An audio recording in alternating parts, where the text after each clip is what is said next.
कहानी शुरू होती है एक ऐसे फ्यूचर से जहां पूरी यूनिवर्स एक ही चीज के लिए लड़ रही होती है और वो है स्पाइस मेलेंज। ये स्पाइस कोई नॉर्मल चीज नहीं है, इससे इंसान ज्यादा लंबा जी सकता है, फ्यूचर के ग्लिम्स देख सकता है और सबसे बड़ी बात स्पेस ट्रैवल सिर्फ इसी के दम पर पॉसिबल होता है। ये स्पाइस सिर्फ एक ही जगह मिलता है, एक खौफनाक रेगिस्तानी प्लेनेट अराकिस, जिसे लोग ड्यून के नाम से भी जानते हैं। अराकिस एक मौत का प्लेनेट है, यहाँ पानी सबसे कीमती चीज है। दिन में सूरज जान जला देता है, रात में ठंड हड्डी तोड़ देती है और जमीन के नीचे रहते हैं जेंट्स सैंडवॉर्म्स, जो जरा सी वाइब्रेशन महसूस करते ही सब कुछ निगल जाते हैं।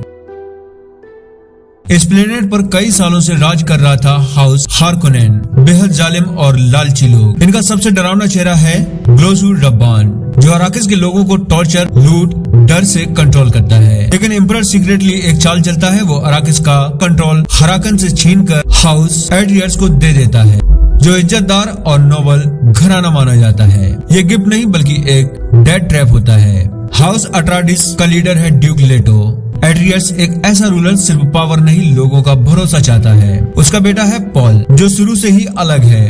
पॉल को अजीब अजीब सपने आते हैं, रेगिस्तान, खून, जंग और एक लड़की जिसे वो जानता भी नहीं। जेसिका, जो पॉल की माँ होती है, वो एक सीक्रेट सिस्टरहुड बैंड गेस्टेड का हिस्सा होती है, जहाँ औरतों को माइंड और बॉडी की खतरनाक ट्रेनिंग दी जाती है। जेसिका ने रूल तोड़कर पॉल को जन्म दिया, जिससे पॉल एक स्पेशल इंसान बन जाता है।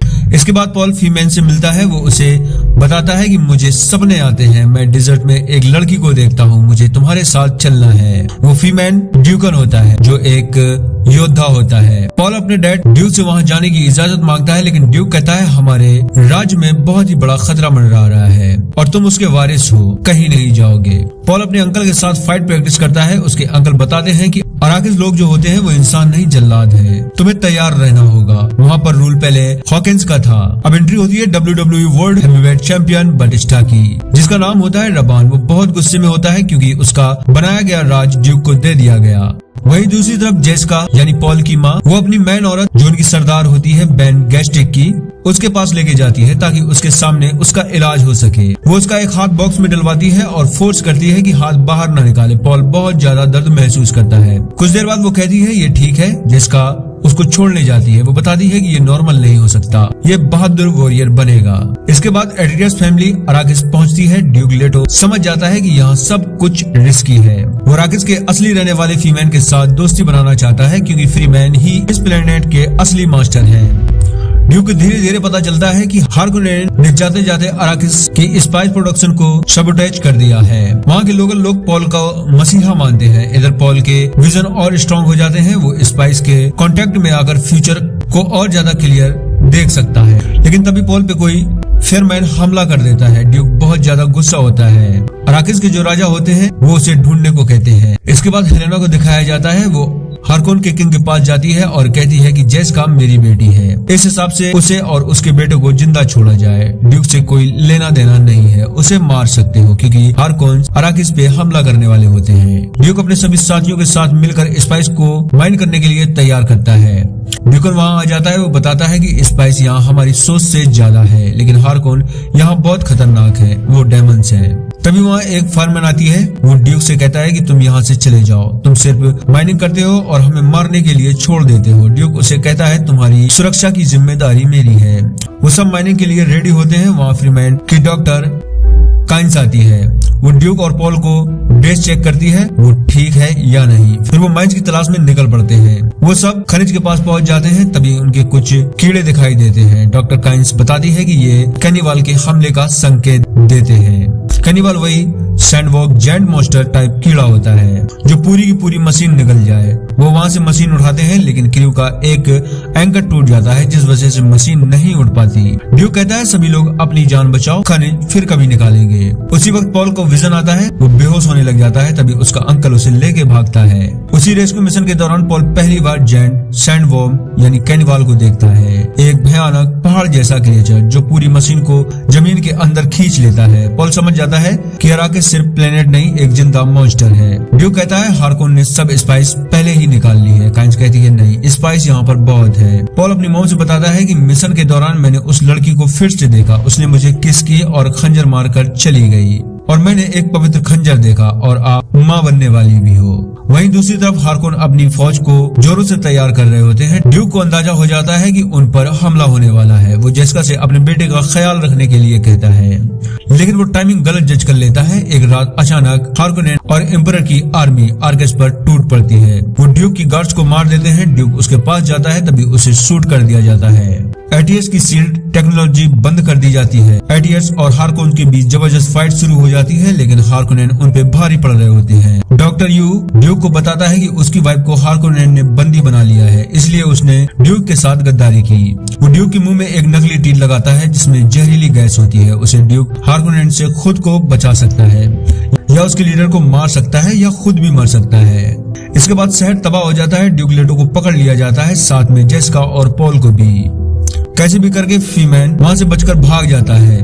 वहीं दूसरी तरफ हार्कोनेन जेसिका और पॉल को एक साथ ले जा रहे होते हैं। तभी पॉल अपनी मैजिक यूज करता है, जिससे सिपाही उसके कंट्रोल में आ जाता है। वो जेसिका को आजाद करवाता है, फिर दोनों मैजिक यूज करके उन्हें मारकर रेगिस्तान पहुंच जाते हैं। ड्यूक को टेबल से बांध कर रखा होता है। डॉक्टर यू कहता है कि मैंने आपका काम कर दिया, मुझे मेरी वाइफ वापस कर दो, लेकिन हार्कोनेन का लीडर यू को मार देता है। अब जब वो ड्यूक को मारने वाला होता है, तभी ईद वाली जहरीली गैस से दुश्मन को मारना चाहता है, लेकिन खुद मर जाता है।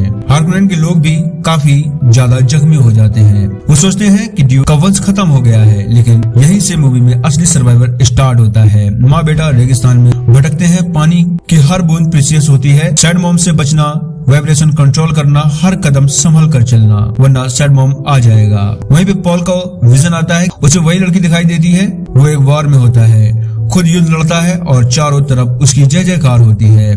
पॉल को जेसिका समझाती है कि तुम राजा हो, लेकिन पॉल उस पर गुस्सा करता है। वो दोनों रेगिस्तान में सुरंग बनाकर बाहर निकलते हैं। तभी फीमैन ड्यूकर वहाँ आ जाता है। वो पॉल को राजा मान लेता है और अपने साथ हेलीकॉप्टर में लेके आता है। जेसिका कहती है सम्राट हमारे खिलाफ हो गए हैं, वो हॉकन का साथ दे रहे हैं। काइन कहती है इस मामले में मैं कुछ नहीं कहना चाहती, और वो उसे एक सीक्रेट महल में ले जाती है, जहाँ पॉल सम्राट के खिलाफ जाने की बात करता है। तभी हार्कोनेन वहाँ अटैक कर देते हैं। ड्यूकन पॉल को सेफ जगह बंद करके अकेले ही हार्कोनेन से लड़ने लग जाता है, लेकिन मारा जाता है। काइल उनको लेके भागती है और एक सेफ जगह जाकर फीमैन को ढूंढने को कहती है। जेसिका और पॉल हेलीकॉप्टर से निकल जाते हैं। काइन एक डिवाइस के थ्रू रेगिस्तान मॉन्स्टर को बुलाती है, लेकिन तभी हार्कोनेन उस पर अटैक कर देते हैं। जब वो काइन को मारने वाले होते हैं, तभी सैड मॉम मॉन्स्टर वहां आकर सबको निकल जाता है। वहीं दूसरी तरफ पॉल का हेलीकॉप्टर एक खतरनाक तूफान में फंस जाता है, जहां से बचना ऑलमोस्ट नामुमकिन होता है। रबान अपने अंकल को बताता है कि ड्यूक की फैमिली उस तूफान में फंसकर मर गई है। वो कहता है स्पाइस वहां से निकालना शुरू कर दो और फीमैन को मार दो। वहीं दूसरी तरफ पॉल बड़ी मुश्किल से तूफान से बचकर रेगिस्तान पहुंच जाता है। वहां पहुंचकर अपनी ड्रेस चेंज करते हैं, जो उन्हें धूप से बचाएगी।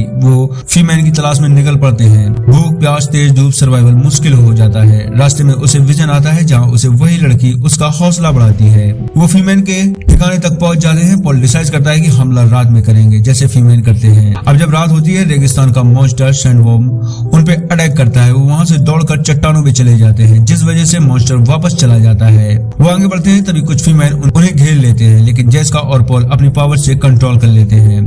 पॉल को वही लड़की मिल जाती है जो उसके सपने में आती थी। तभी फीमैन का एक साथी जेसिका को चैलेंज करता है, लेकिन जेसिका के बदले पॉल चैलेंज एक्सेप्ट करता है। उससे फाइट करता है और पॉल एक फीमैन को मार देता है। यह उसकी जिंदगी की पहली किलिंग होती है। उसने कभी किसी को नहीं मारा होता है। उस पर पॉल समझ जाता है कि वो बच्चा नहीं रहा। फीमैन को पॉल बताता है कि हार्कोनेन ने हमारे महाराज को मार दिया। सम्राट ने हमें यहाँ भेजा है, हमें आपकी मदद चाहिए। फीमैन पॉल और जेसिका को अपने साथ ले जाते हैं। फीमैन कहते हैं कि उनकी पुरानी प्रोफेसी में एक ऐसा इंसान आने वाला था जो उन्हें आजादी दिलाएगा। पॉल के विजन और क्लियर हो जाते हैं। वो देख रहा होता है कि आगे चलकर बड़ी जंग होगी, खून और अपना खुद का डार्क फ्यूचर आने वाला है। और मूवी यहीं पर होती है खत्म। पार्ट 2 के लिए कीजिए कमेंट। Thanks for watching.